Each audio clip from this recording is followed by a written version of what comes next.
continue to make new discoveries on pot's impact on medical conditions. CBS 4's Jamie Leary introduces us to one reluctant patient who volunteered to help us out. An airman and then a businessman. Marijuana was not something on Gary Griffin's radar. Through the years, he never had an urge to experiment with it.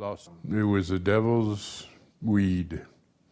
It was awful to me. When Griffin was diagnosed with Parkinson's disease, he was suddenly open to anything that might help him sleep and stop his hands from shaking, even marijuana.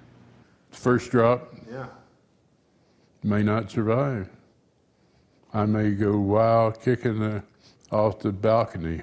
But Griffin agreed to enroll in a cannabis study with his neurologist, Maureen Leahy. We legalized medical marijuana before we actually knew that it was effective for medical disorders. To find out if medical marijuana would help the symptoms of Parkinson's, Dr. Leahy gave her patients CBD oil stored under lock and key at the University of Colorado Hospital.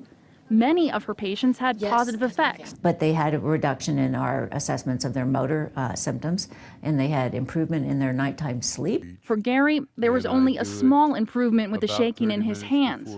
I hoped for a miracle, but it didn't happen. But he saw a dramatic improvement in his sleep. Once I started taking CBD oil, I never had a sleepless night because I couldn't relax my muscle groups. So much of an improvement, the man who called marijuana the devil's weed started growing it and processing his own CBD oil at home. I'm not a stoner, but I am a proponent. That was Jamie Leary reporting. In addition to Parkinson's, Colorado researchers are trying to determine if marijuana helps with sleep, pain, and epilepsy.